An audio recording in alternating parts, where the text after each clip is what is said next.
है इसको समझते हैं। और जो ग्रीक ऑप्शन होता है उसका क्या मतलब होता है, उसका क्या वैल्यू होता है, कैसे पता करेंगे कि जो हमारा कॉल प्राइस है इस पे लेंगे तो ज़्यादा हमको बेनिफिट होगा या ज़्यादा लॉस होगा। तो चलिए समझते हैं।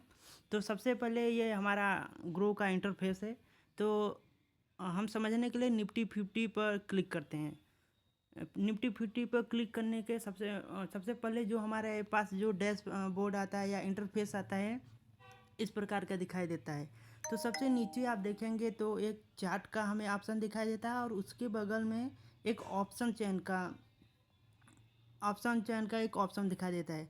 फिर नीचे देखेंगे तो एक परफॉर्मेंस में जैसे टुडे लो, मतलब आज जो निफ्टी 50 सबसे लोवेस्ट प्राइस था 25,878 रुपये और सबसे आज के दिन सबसे जो हाई वैल्यू गया था 25,976 रुपये।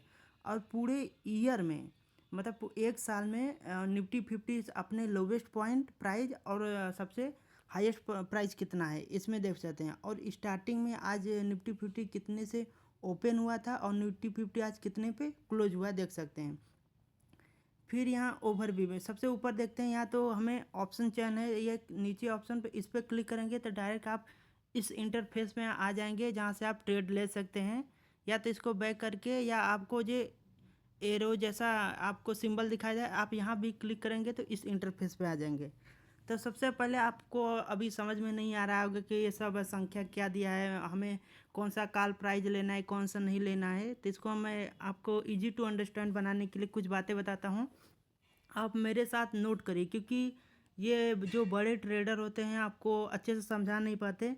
अभी मैं बिगनर हूँ तो हर चीज़ को लिखा हूँ, अच्छे से सीखा हूँ, यही आपके साथ शेयर कर रहा हूँ कि आपका जो लॉस है कम से कम हो। आप अच्छे से समझ कर ट्रेड लीजिए कि आप अपने रिस्क को कैसे मैनेजमेंट करना है, नहीं कि आप इन्फ्लुएंस में आके को ज़्यादा प्रॉफिट कराए, मेरा दोस्त पैसा जीत रहा है तो मैं भी ले लूँ, नहीं। आप पहले अपने फोकस कीजिए, स्टडी कीजिए कि मुझे ट्रेड कैसे लेना है, मुझे किस में ट्रेड लेना है, मुझे कब ट्रेड लेना है, ठीक है। तो सबसे पहले एक कॉल प्राइस है, एक पुट प्राइस है। कॉल प्राइस ये होता है जैसे आप देख सकते हैं कॉल प्राइस में जब लेते हैं कि जबकि जो हमारे निफ्टी 50 है ये मार्केट ऊपर जा रहा है, मतलब 25,938 रुपया से 25,950 हो जाए, 26,000 हो जाए, 26,500 हो जाए, ये हमारा कॉल प्राइस क्या बताता है कि मार्केट ऊपर जाएगा, ठीक है। इसी प्रकार ये पुट प्राइस क्या है कि जब हमें लगता है कि मार्केट 25,938 से अब नीचे जाएगा, जैसे 25,900, 25,850 और 25,800, तो हम पुट प्राइस को बाई करते हैं, ठीक है। अब फिर इसमें तीन एक होता है इन द मनी, एक होता है आउट द मनी और एक होता है एट द मनी। तो इसको हम समझाते हैं, ये जो सबसे बीच वाला ब्लैक में दिखा है 25,938 रुपये, ये हमारा एट द मनी या एट द मनी होता है, ठीक है। फिर कॉल प्राइस के लिए हम देखते हैं, आप साथ साथ में नोट करते रहेगा। जैसे कॉल प्राइस के लिए जो एट द मनी के ऊपर एक एरो बनाइए, तो ये हमारा क्या बताता है, हमारे इन द मनी बताता है। फिर इसी प्रकार कॉल प्राइस में ही ये 25,938 से इसके नीचे एक एरो बनाइए, ये हमारा आउट द मनी बताता है। इसी सिमिलर इसी का अपोजिट होता है पुट प्राइस में। तो पुट प्राइस जो है 25,938 है पुट प्राइस में, जो नीचे हमारा इन द मनी बताता है और जो हमारा ऊपर है वो आउट द मनी बताता है। यह कॉल प्राइस का एकदम अपोजिट होता है, ठीक है। अब ये समझ गए। अब इसमें क्या क्या ग्रीक जो ऑप्शन है वो क्या क्या है, उसका वैल्यू क्या है, कैसे हम पहचानेंगे, तो उसको हम समझते हैं। तो आप ऐसे करेंगे, तो सबसे पहले जो हमारा ऑप्शन आता है वेगा से हमें क्या पता चलता है, ठीक है। तो आप नोट करते रहेगा। जैसे वेगा से हमें यह पता चलता है कि वेगा से हमें यह पता चलता है कि ये हमारे कॉल ऑप्शन पर क्या प्रभाव पड़ेगा। सपोज अगर मान लीजिए कि निफ्टी 50 का एक कॉल प्राइस जो हमारा है समझ लीजिए 100 रुपया है, ठीक है। और हमारा ये आपको थोड़ा साइड में दिखा दे रहा हूँ, ये इम्प्लाइड वैलिडिटी है। सपोज डेट इसका इस समय वैल्यू 10 रुपये है और जो वेगा का वैल्यू है 20 रुपये है। अगर सपोज डेट ये जो आई बी है इम्प्लाइड वैलिडिटी इसे कहते हैं, अगर 1% बढ़ा 1% माना बढ़ा, मतलब 10 से 11 जब हो गया, जब 10 से 11 हो गया और वेगा हमारा कितना है 20 और हमारा कॉल प्राइस कितना है 100 रुपये। तो अगर IB में 1% का चेंज आता है तो हमारा कॉल प्राइस का जो अब नया प्राइस होगा वो 120 रुपया हो जाएगा। कैसे? क्योंकि यहाँ पर वेगा वेगा 20 रुपया है, तब पहले 100 रुपया था, अब 120 रुपया हो जाएगा। सिमिलर अगर वैसे ही अगर जो हमारा IB है ये 10 से 9 हो जाता है, ये 10 से 9 हो जाता है, तो उसी प्रकार जो हमारा कॉल प्राइस है वो पहले 100 था, अब यह घट कर 80 हो जाए। क्यों?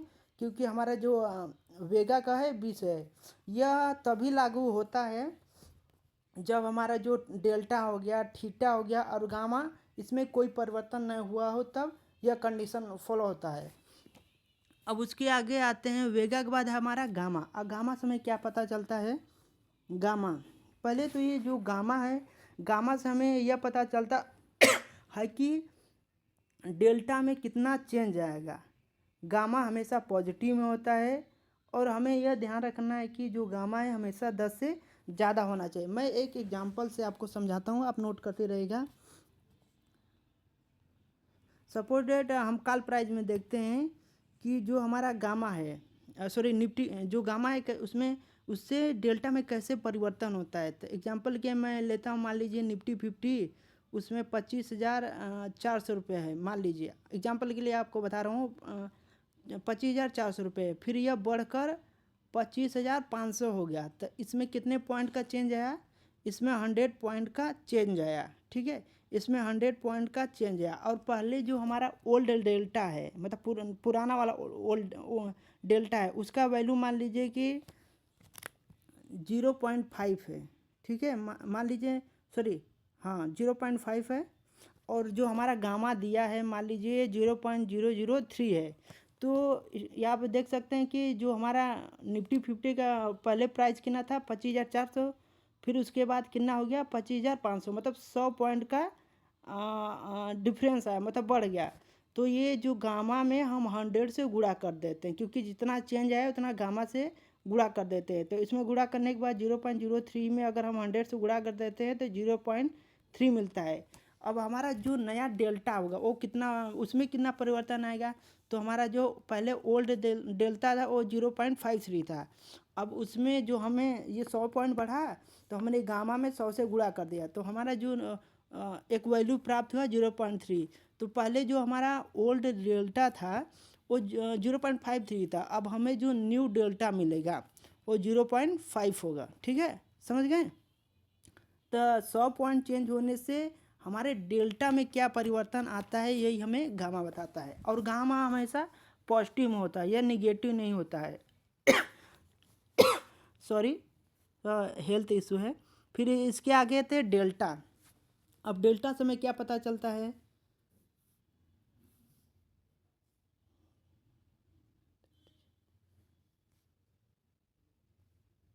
डेल्टा, पहले तो जो ये हमारा डेल्टा है, डेल्टा सॉरी, डेल्टा निगेटिव भी हो सकता है, पॉजिटिव भी हो सकता है, लेकिन जो डेल्टा का मान है आप लोग नोट करिएगा 0.5 से ज़्यादा ही होना चाहिए।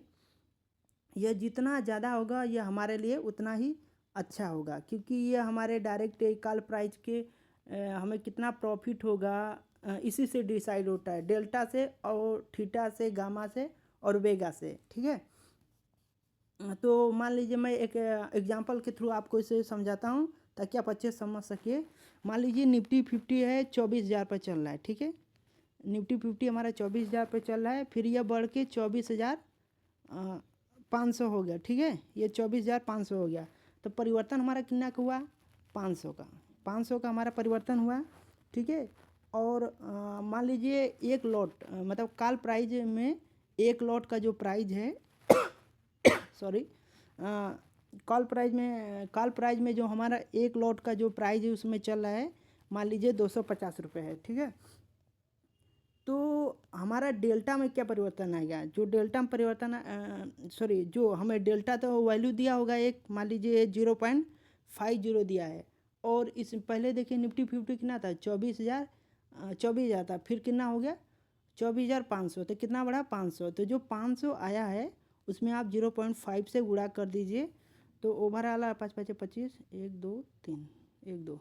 तो आपका जो थीटा मिलेगा, मतलब डेल्टा गुणा करने पर जो डेल्टा प्राप्त होगा, समझ लिए वैल्यू हुए आपके प्राइस, जो कॉल प्राइस आप लिए हैं उसका वैल्यू 250 रुपये बढ़ जाएगा। ठीक है, अब डेल्टा समझ गए। अब इसके आगे है कि सॉरी थीटा आपको बताया, अभी डेल्टा है, इसके आगे डेल्टा है। डेल्टा ये निगेटिव और पॉजिटिव दोनों हो सकता है, लेकिन ये जितना कम रहेगा तितना उतना ही हमारे लिए अच्छा होगा, क्योंकि ये हमारे जो प्राइस है उसके प्रीमियम को रिड्यूस करता है, और ये एक ड्यूरेशन तक ही होता है। जैसे कि अगर सपोज डेट मैं आपको समझाने के लिए बताता हूँ, यह मान लीजिए एक वीक के लिए, मान लीजिए क्या होता ही है, ये एक वीक के टाइम के पीरियड के लिए होता है। मैं इसको समझाने के लिए एक एग्जांपल आपको लेता हूँ। समझ लीजिए कि निफ्टी 50 मान लीजिए अभी उसका निफ्टी 50 जो पॉइंट है वो 50,000 पर चल रहा है। ठीक है, 50,000 पर चला है, और एक पूरे दिन में मतलब 9:15 से लेके वो 3:40 तक मार्केट में कोई परिवर्तन नहीं आया। मार्केट में कोई परिवर्तन नहीं आया, ना प्रॉफिट हुआ ना लॉस हुआ। जो शाम को 3:40 बजे जो हमारा मार्केट है वो 50,000 ही बना रहा है। लेकिन उस अवस्था में हमारा जो प्रीमियम है घट जाता है। हमारा प्रीमियम कितना घटता है वो हमें डेल्टा से पता चलता है, इसे थीटा से प्रदर्शित करते हैं।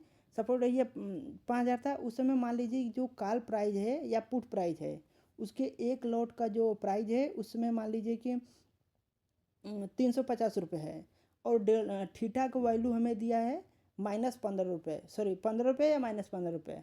तो इसमें से आप, क्योंकि हम पूरे दिन में ना मार्केट ऊपर गया ना नीचे गया, और हमारा जो निफ्टी 50 का जो पॉइंट है वो 50,000 रहा, लेकिन फिर भी हमारा जो पैसे के प्रीमियम है वैल्यू हो वो घट जाता है। तो वो कितना घटेगा इसी डेल्टा से पता चलता है, और डेल्टा हमें कितना दिया है 15 रुपये। तो इसमें 350 रुपये में से 15 रुपये घट जाएगा, तो आपको 335 रुपये पड़ेगा। ठीक है, तो ये डेल्टा भी आप समझ गए। ठीक है, ये एक इम्प्लाई IB है जिसे इम्प्लाइड वैलिडिटी कहते हैं। इम्प्लाइड वैलिडिटी का पता हम स्टार्टिंग में भी आपको बता दिए थे कि ये वेगा निकालने के लिए करते हैं। इसमें कि वेगा में कितना चेंज आएगा, सॉरी आपके कॉल प्राइस में कितना चेंज आएगा कितना नहीं, ये IB और वेगा से पता करते हैं। ठीक है, आई होप आप समझ रहे होंगे अच्छे से।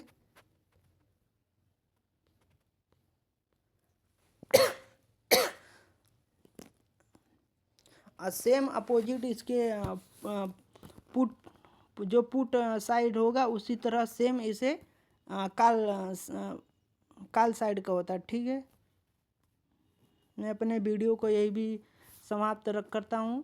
आपको जो भी डाउट होगा, कोई भी प्रॉब्लम होगा तो आप कमेंट कर सकते हैं, मैं उसका उत्तर देने का कोशिश करूँगा जितना हो सके इतना। धन्यवाद।